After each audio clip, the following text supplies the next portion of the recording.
Hello guys, எங்களை தேட வேணாம். நாங்கள் இன்றைக்கு நிற்கிற இடம் வந்து மத்திய மாகாணம். மத்திய மாகாணத்தில் உலக பௌத்த வரலாற்றை காப்பாற்றிய ஒரு புனித இடத்துல நாங்கள் நிற்கிறோம். ஸோ அதுதான் என்னென்னு பார்த்தீங்கன்னு சொன்னால் அழுவிகாரை பற்றிய தகவல்களை தான் நம்ம இந்த வீடியோ தொகுதியில் பார்க்க போகிறோம். தொடர்ந்து இணைந்திருங்க. மறக்காமல் சேனலை சப்ஸ்கிரைப் பண்ணி போட்டு எங்களை தொடர்ந்து வீடியோ பாருங்க. வாங்க வீடியோக்குள்ளே போகலாம்.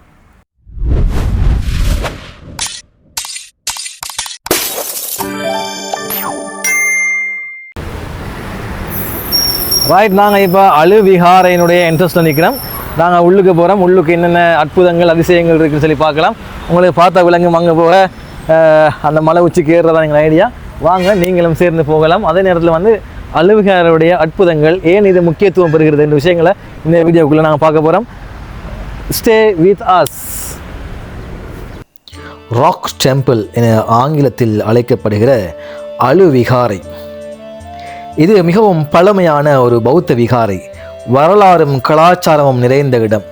சுற்றுலா பயணிகளுக்கும் மாணவர்களுக்கும் மிக பயனுள்ள ஒரு இடமாக இது கருதப்படுகிறது.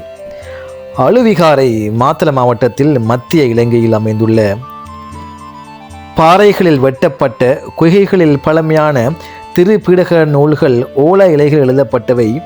இந்த நூல்கள் முழு உலகத்திலும் புகழ்பெற்ற ஒரு இடமாக இந்த இடம் காணப்படுகிறது. கிறிஸ்துக்கு முன் 246ஆம் ஆண்டுக்கு பிறகு அரசர் தேவநம்பிய திசவின் காலத்தில் இந்த விகாரை தொடங்கப்பட்டதாக வரலாற்று சான்றுகள் இருக்கின்றது. அந்த காலத்தில் பௌத்த சமயத்தை நாட்டில் பரப்ப இது ஒரு முக்கிய இடமாக இருந்திருக்கிறது. அழுவிகாரை ராக் டெம்பிளில் முக்கியமாக நமக்கு பார்ப்பதற்கு இருப்பது என்னவென்றால் பாறை குகைகள். பெரிய பாறைகளின் இடையே வெட்டப்பட்ட குகைகள் பக்திமயமான சூழலை தருகின்றன. அத்தோடு திரிபீடக எழுத்துக்கள், பழமையான ஓலா நூல்கள், பௌத்த கல்வியின் அடிப்படை நூல்கள் போன்றவற்றை நாம் இங்கு பார்க்கக்கூடியதாக இருக்கிறது. அத்துடன் சுவரொட்டைகள் மற்றும் சிற்பங்கள், பழங்கால வரலாறும் கலாச்சாரமும் பிரதிபலிக்கும் அழகான வடிவமைப்புகள். இந்த அம்சங்கள் சுற்றுலா பயணிகளுக்கும் வரலாற்று ஆர்வலர்களுக்கும் மிகச்சிறந்த அனுபவத்தை தருகின்றன. ஆம், தொடர்ந்து பேசுவதற்கிடையில் இந்த இடம் எங்கே அமைந்திருக்கிறது என்று கூறிவிடுகின்றேன்.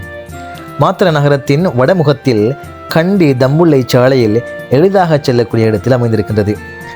கண்டி நகரத்திலிருந்து சுமார் 30 கிலோமீட்டர் தூரத்திலே தான் இந்த இடம் அமைந்திருப்பதாக கூறப்படுகின்றது.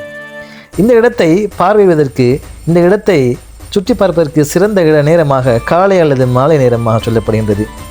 அப்பொழுதுதான் சுற்றுப்பயணம் புகைப்படங்கள் எடுப்பதற்கு மிகவும் உகந்த நேரமாக கருதப்படுகின்றது. அதிக பாறைகளை கொண்டு அமைக்கப்பட்ட இடம் என்பதால் பகல் நேரங்களில் உச்சிவெயில் நேரத்தில் மிகவும் உஷ்ணமாக இருக்கும் என்று நினைக்கின்றேன். இன்னும் ஒரு முக்கியமான விடயத்தை கூறுகின்றேன். இங்கு வருகை தரக்கூடிய ஆண்களாக இருந்தாலும் சரி, பெண்களாக இருந்தாலும் சரி, அவர்களுடைய அங்கம் முழுவதும் மூடப்பட்ட ஆடைகளை தான், இங்கு ஒழுக்கமான ஆடைகளை தான் அணிந்து வர வேண்டும் என்று இங்கு குறிப்பிடப்பட்டிருக்கின்றது. அது மட்டுமல்லாமல் பாதணிகளை வெளியில் கலட்டிவிட்டு தான் உள்ளே பிரவேசிக்க வேண்டும் என்றும் கூறப்பட்டிருக்கின்றது. இங்கு புகைப்படங்கள் எடுப்பதற்கு புறப்பகுதியில் குகைகளின் அருகே அழகான பாறைகள் மற்றும் இயற்கை சூழல் புகைப்படத்திற்கு சிறந்த இடங்களாக இங்கு இருக்கிறது. இன்னும் இந்த இடத்தின் முக்கியத்துவத்தை பற்றி பேசுகின்ற பொழுது மாணவர்களுக்கு இந்த இடம் ஒரு பயனுள்ள இடமாக இருக்கிறது. பழங்கால கல்வி முறைகள் மற்றும் பௌத்த வரலாறு பற்றி தெரிந்து கொள்வதற்கு இந்த இடம் மிகவும் பொருத்தமான இடமாக இருக்கிறது.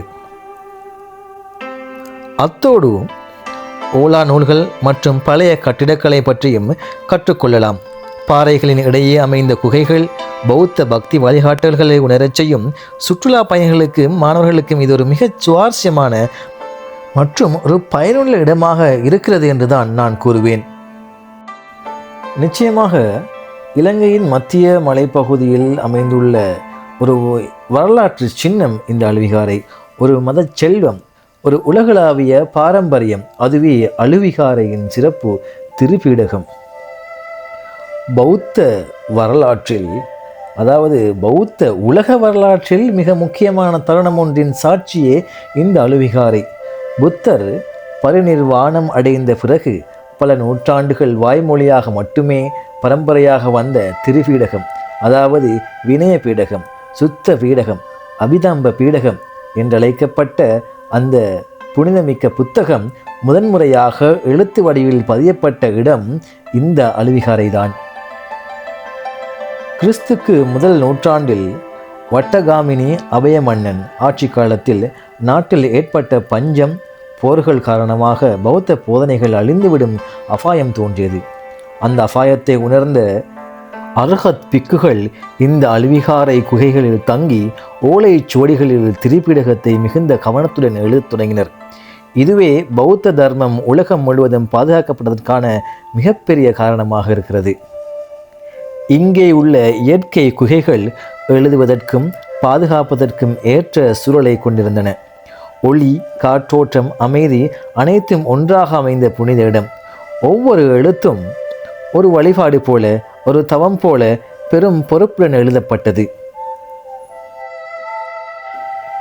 இன்று அழுவிகார திரிபீடகம் இலங்கையில் மட்டுமல்ல, உலக பௌத்த பாரம்பரியத்தின் மையமாக விளங்குகிறது.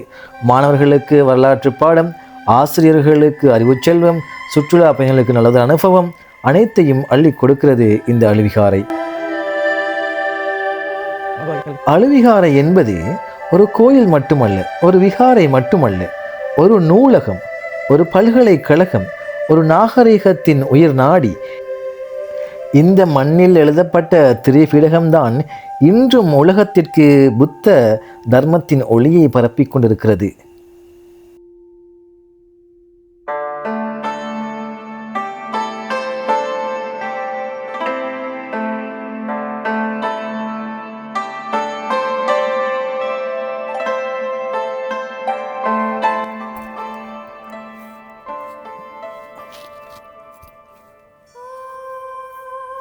ரைட், இப்போ நாங்கள் மலையினுடைய உச்சிக்கு வந்துக்கிறோம். இதுக்கு பிறகு படி இல்லை பாருங்கள். இதை கல்லால் தான் இதை வெட்டிருக்காங்க. அந்த படியில் தான் போகிறோம். ஸோ கவனமாக பின்னுக்கு வர அவ்வளோ பேரும் கவனமாக இருக்கணுமே. மழை பெஞ்சிருந்தால் தண்ணி வளர்க்கும். ஸோ கொஞ்சம் கவனமாக வாங்க. அதோட வீடியோ பார்க்குற நீங்கள் மறக்காமல் சேனலை சப்ஸ்கிரைப் பண்ணி போட்டு தொடர்ந்து பாருங்கள். ஹலோ கைஸ், கிட்டத்தட்ட 1 கிலோமீட்டர் தூரம் நடந்து வந்திருக்கிறோம். மலையினுடைய உச்சிக்கு வந்தாச்சு. ஸோ பாருங்கள், உங்களுக்கு இப்போ காட்டுறேன் எப்படி இருக்குன்னு சொல்லி. இதுதான் நாங்கள் இப்போ இருக்கிற இடம். ஸோ வரலாற்று புகழ்பெற்ற அழுவிகாரையில் உச்சிக்கு வந்துருக்கிறோம். ஸோ மறக்காமல் இது போன்ற இன்னும் பல வீடியோகளுக்கு சப்ஸ்கிரைப் பண்ணி போட்டு தொடர்ந்து வீடியோ பாருங்கள். மலைகளின் மடியில் மௌனத்தை தியானமாக்கி நின்றிருக்கிறது அழுவிகாரை. கல்லுக்குள் குடியிருக்கும் காலத்தின் சுவாசம். ஒவ்வொரு குகையிலும் ஒலிக்கிறது 1000 ஆண்டுகளின் அமைதியான பிரார்த்தனை. ஓலா இலைகளில் எழுதப்பட்ட சொற்கள் இன்றும் காற்றில் மிதந்து மனங்களை தட்டுகின்றன. அமைதிதான் உயர்ந்த அறிவு என்று வண்ண ஓவியங்களில் வேதனையும் விடுதலையும் ஒரே நேரத்தில் பேசுகிறது. புத்தரின் பார்வை மட்டும் எல்லாவற்றையும் மௌனமாக சமாதானப்படுத்துகிறது. அழுவிகாரை ஒரு சுற்றுலா தலம். அது வரலாறு தியானிக்கும் இடம், தன்னைத்தானே கண்டுகொள்ளும் தருணம். காலம் கடந்தாலும் கல் சிதையாமல், ஆனால் இங்கே எழுதப்பட்ட அறிவு ஒருபோதும் அழியாமல் இன்னும் இருக்கிறது. அழுவிகாரை இலங்கையின் வரலாற்றை பறைசாற்றி நிற்கின்றது. இலங்கையில் இவ்வாறு எம்மையும் எம் மண்ணையும் ஆண்ட அரசர்களை பற்றிய தகவல்கள் நிறைந்து இருக்கின்றது. அவ்வாறான தவறுகளை தேடி நான் உங்களுக்கு தருவதற்கு தயாராக இருக்கிறேன். ஆகவே தொடர்ந்தும் இவ்வாறான வீடியோக்களையும் இலங்கையின் பாரம்பரியம், இலங்கையின் வரலாறு மற்றும் எம்மை ஆண்டவர்கள் பற்றிய தகவல்களை தொடர்ந்து பார்ப்பதற்கு எமது யூடியூப் சேனலை சப்ஸ்கிரைப் செய்துவிட்டு தொடர்ந்து வீடியோவை பாருங்கள். ஆகவே மீண்டும் ஒரு வீடியோவில் நான் உங்களை சந்திக்கின்றேன்.